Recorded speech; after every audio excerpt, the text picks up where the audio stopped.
It has been about 2 weeks after getting my Anbernic RG35XXH. I played it on and off because as the days passed, I found it more and more underwhelming, and all the hype and excitement I had after my impressions video is now replaced not with disappointment, but with indifference. Why am I indifferent? Let's dig deeper. Let's start with the positives first. As with my impressions, I am still impressed with the build quality of this device. Anbernic knows how to make a well-built device. It has heft and a nice premium feel even at a budget. Let's take a look around the device again. Here at the front we have the face buttons, start, select, and 2 analog sticks. Plus points for having the D-pad at the top. Retro games focus on the D-pad, so this is the correct layout. Going up, down, left, right on Bomberman yields no unwanted diagonals, which is a good thing. At the side, you have the volume rocker. At the top, you have the inline shoulder buttons, headphone jack, OTG, HDMI, DC port, and the function button. The other side houses the power and reset key.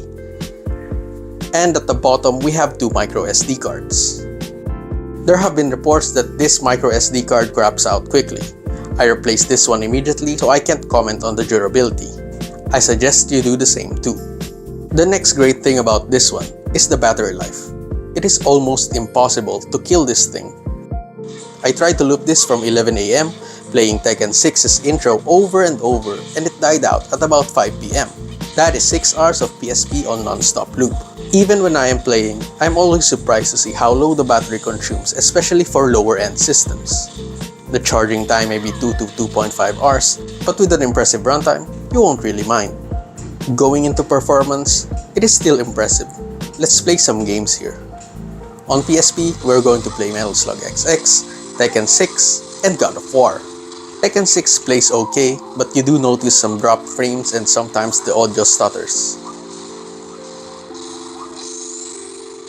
For Metal Slug XX, this plays perfectly. You can even upscale the resolution to 2x. On God of War Chains of Olympus, this is actually playable, but the screen is very small.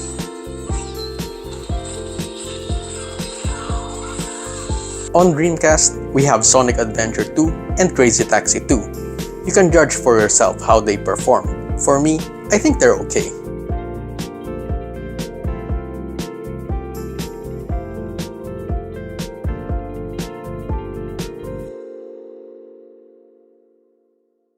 On PlayStation 1, we have Crash Team Racing.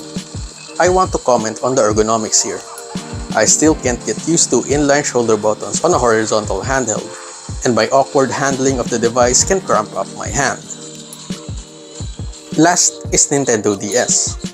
Drastic is already pre-configured here, so the analog stick function as your pointer and clicker. Phantom Hourglass seems to play well as the new Super Mario Bros. Game. At its price, the performance is still great. Last to praise would be the functioning mini HDMI, which you can connect to a bigger monitor to play your games. And now let's get to the cons, and it really only is one. And it is the software. A little bit of disclaimer here. As of February 13, 2024, I am aware that there is an alpha for a custom firmware called Koriki or Batocera Lite. I plan to revisit this again when the custom firmware moves to at least on beta.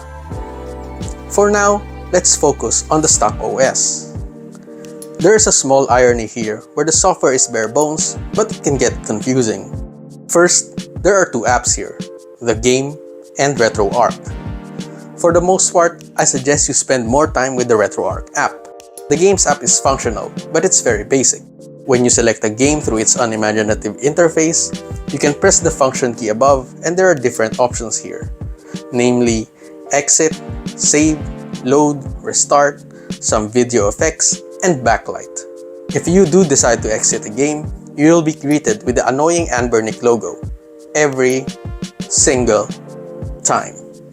In addition to the Games app, there are no options to change controls here, and there are no hotkeys for things like save state, load state, rewind, and fast forward. If you want those features, you must use the RetroArch app. For the most part, the RetroArch app looks a little better interface-wise. You can tinker with the settings via the RetroArch app options. But, can you guess where you can open the RetroArch app? That's right, it's inside the Settings app. How fun and totally not confusing. Next would be the Wi-Fi. On my previous devices like the Miyoo Mini Plus, the Anbernic RG35XXH, and the Pauki DX55, I always praise the Wi-Fi. In here, it is almost useless. You do have a moonlight option here, and I think that is the main point of the Wi-Fi in this device, but there could be so much more use for this, like image scraping, RetroAchievements, wireless transfer, and over-the-air updates. All of those are missing.